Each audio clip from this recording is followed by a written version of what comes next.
En compagnie d'Anne-Catherine Tanguay, une des Québécoises qui va évoluer sur la scène du golf professionnel au cours de la saison 2016 et qui, Anne-Catherine, dès ta première année chez les professionnels, tu as remporté une victoire sur un circuit satellite. On y reviendra dans quelques instants. J'aimerais que tu nous parles dans un premier temps de ce que tu as vécu comme expérience universitaire du côté de l'Oklahoma. Oui, mes 4 ans à l'université ont été vraiment exceptionnels.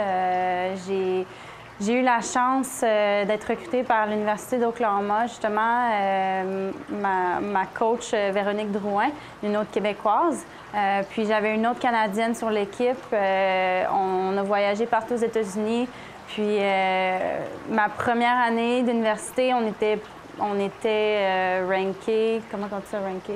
Classé. On était classé 75e au pays. Puis, par ma dernière année, on était rendu dans le top 5 des universités aux États-Unis. Très, très belle progression pour l'équipe et pour toi comme telle. Oui, ça a super bien été aussi. J'ai été mentionnée All-American 2 ans de suite. Puis, j'ai eu une victoire aussi sur le circuit universitaire pour ma deuxième année. Donc, je peux vraiment dire que j'ai évolué grandement pendant ces années-là. Puis, juste d'apprendre aussi. Le golf en équipe, c'est un peu différent. On travaille d'autres aspects de notre jeu mental. Mais c'était vraiment bien. Puis, juste la chimie que j'avais avec les autres filles, c'était exceptionnel. Et là, oups, chez les professionnels, la belle surprise, le tournoi de qualification de la LPGA, tu es à temps plein sur le circuit satellite Symetra et un statut conditionnel sur le circuit de la LPGA. Tu nous racontes comment ça s'est passé en qualification et qu'est-ce que ça t'a apporté? Oui, dans le fond, j'ai eu une très bonne année sur le Symetra pour ma première année chez les professionnels. Ensuite, je suis allée aux qualifications de la LPGA qui se tiennent à l'automne. Le dernier stage était à Daytona Beach. Puis, il y a 5 rondes. Je me suis rendue jusqu'à la dernière. Dans le fond, il y avait une coupure après la 4e ronde. Donc, top 70. Puis après ça, le but, c'était vraiment d'aller chercher un top 45, idéalement un top 20. Donc, top 20, on est statut complet. Top 45, statut conditionnel.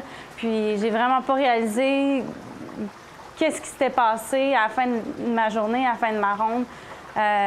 J'étais vraiment, vraiment émue. Puis, fait que c'est ça. Fait que ça va me permettre l'année prochaine de rentrer. Dans le fond, là, je suis rendue membre officiel de la LPGA. Puis, ça va me permettre d'aller jouer les tournois. Dans le fond, probablement commencer à partir du mois d'avril jusqu'au mois de septembre, probablement, aux États-Unis. Et quand tu ne seras pas là, tu vas pouvoir évoluer à temps plein sur le circuit Symetra sans aucun problème.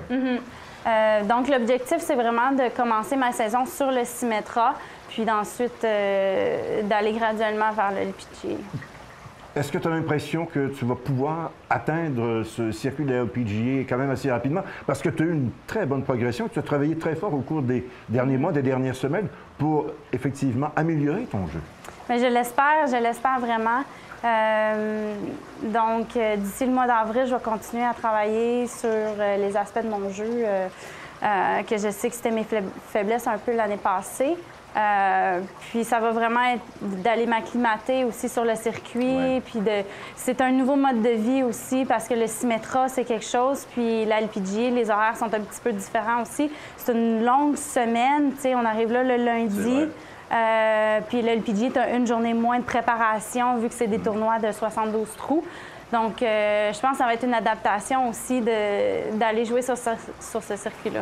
Et en terminant, j'aimerais que tu nous parles de ta première victoire sur le circuit en Floride, un circuit satellite. C'était à Victoria Hills, 3 rondes. Ça s'est passé comment? Ça a super bien été. J'avais pas vraiment d'attente vu qu'on est encore un peu en pré-saison. Puis, mon copain était sur mon sac. On s'était fixé des bons objectifs de processus avant le tournoi. Je pense qu'il fallait vraiment focusser un petit peu plus sur cet aspect-là, aller contrôler ce que je pouvais contrôler. Puis la température aussi, il a fait froid. Puis j'ai vraiment eu une très bonne première ronde. Puis je pense que ça m'a aidé justement à finir sur cette lancée-là. Bien, Anne-Catherine, on te souhaite la meilleure des chances pour la saison 2016 sur le circuit Symetra et sur le circuit de la LPGA. Merci beaucoup.